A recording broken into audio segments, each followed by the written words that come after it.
Halo guys, apa kabar kalian semua? Semoga sehat selalu ya. Kembali lagi dengan saya, Bina Wan.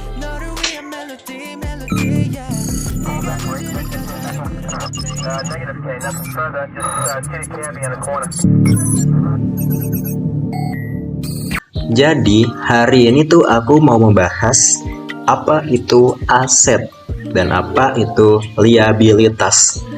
Oke, langsung aja kita mulai. Let's go.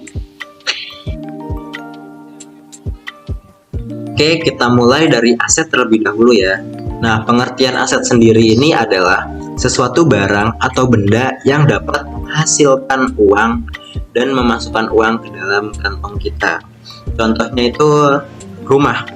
Jika rumah itu kita jadikan hotel atau kos-kosan, maka rumah tersebut akan menjadi aset untuk kita. Karena setiap bulannya atau setiap tahunnya ada pemasukan dari si penghuni sewa hotel kita atau kontrakan kita. Tetapi jika rumah tersebut diinvestasikan dalam jangka waktu yang panjang, bisa jadi itu bukan aset. Contohnya gini, kalian punya dua rumah. Nah, rumah yang satu kalian investasikan dalam jangka waktu 10 tahun.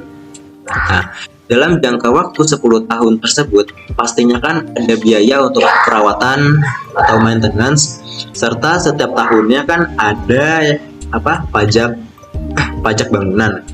Nah, itu bukan menjadi pemasukan, malah menjadi pengeluaran kita untuk membayar hal-hal tersebut. Belum lagi rumah itu tidak liquid. Tidak liquid artian susah dijual. Jika rumah itu mahal, siapa yang mau membeli rumah kita? Kan seperti itu. Contoh lainnya itu motor. Jika motor itu kita gunakan untuk bekerja atau kita gunakan untuk ojek online, itu dapat dikatakan sebagai aset. Karena di situ masih ada pemasukan dan kita masih bisa mendapatkan keuntungan dari situ. Tapi jika motor tersebut digunakan kita untuk nongkrong, untuk pacaran, nah itu bukan aset, itu namanya liabilitas. Liabilitas akan kita bahas di selanjutnya ya. Nah, tapi kan motor digunakan untuk sekolah, Pak. Nah, jika digunakan untuk sekolah itu sebagai aset karena untuk sarana kita menuntut ilmu. Tetapi jika kita tidak sekolah, malah pacaran menggunakan motor, nah motor tersebut bukan aset, tapi liabilitas. Oke. Intinya sih, aset itu adalah sesuatu yang dapat menghasilkan uang dan memasukkan uang ke dalam kantong kita. Jika tidak dapat menghasilkan, ya itu bukan aset. Dan jika tidak dapat memasukkan uang ke dalam kantong kita, itu juga bukan aset. Oke, lanjut ya. Oke, yang selanjutnya itu ada liabilitas. Nah, liabilitas itu adalah sesuatu barang atau benda yang membuat uang kita keluar atau yang membuat kita mengeluarkan uang setelah membelinya gitu. Misalnya kita membeli motor atau mobil, itu kan hanya kita gunakan untuk berkendara saja atau untuk pacaran saja, itu dapat menjadi liabilitas. Tetapi jika kita gunakan untuk ojek online atau kita sewakan, itu akan menjadi aset karena dari hal tersebut kita akan mendapatkan uang gitu. Contoh lainnya itu adalah rumah. Kenapa rumah? Gini. Misalnya kalian punya dua rumah. Yang satu kalian investasikan dalam jangka waktu yang panjang. Nah, dalam jangka waktu yang panjang, itu kan kalian butuh biaya untuk maintenance, perawatan, dan biaya untuk pajak. Itu akan menjadi liabilitas karena itu membuat kalian mengeluarkan uang. Contoh lainnya itu laptop. Nah, laptop. Jika kalian punya laptop, membeli laptop, tetapi tidak kalian gunakan untuk belajar atau tidak kalian gunakan untuk berbisnis, itu akan menjadi liabilitas untuk kalian gitu.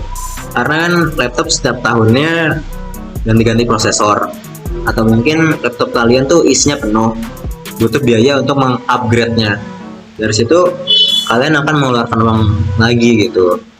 Bahkan mungkin jika rusak gitu, rusak kalian butuh uang untuk menservisnya. Ya intinya liabilitas itu adalah sesuatu barang atau benda yang dapat membuat kita mengeluarkan uang lebih. Oke, itu seputar aset dan liabilitas. Tapi ironis sekali, masyarakat di Indonesia masih banyak yang membeli barang-barang yang bersifat liabilitas. Seperti sudah punya handphone, beli handphone baru demi gengsi. Seperti sudah punya motor tetapi membeli motor baru demi gengsi. Itu kalian bebas kalian lakukan jika kalian mampu gitu. Maksud dari mampu itu gini, bukan mampu membeli. Kalau mampu membeli mungkin semua mampu membeli. Tapi yang di sini mampu itu ketika kalian membeli barang, membeli iPhone, misal iPhone 13, dan iPhone itu jatuh pecah, tapi kalian tidak punya uang untuk servisnya. Nah, itu dikatakan tidak mampu. Atau kalian membeli motor, tetapi ada masalah dalam mesin motor tersebut, dan kalian tidak mampu untuk menggantinya. Nah, itu dikatakan tidak mampu. Yang dikatakan mampu itu jika kalian bisa membelinya 3 kali. Misal kalian membeli iPhone 13, tapi kalian belinya 3 kali gitu, 1, 2, 3. Nah, itu dikatakan mampu. Otomatis kan kalian mampu untuk memperbaikinya gitu. Ya, intinya sih beli barang semampu kalian dan gunakan barang sesuai dengan fungsinya. Jangan ikuti gengsi dan jangan pernah kemakan omongan orang. Oke, Binawan cabut. Wabillahi taufiq wal hidayah. Wassalamualaikum warahmatullahi wabarakatuh.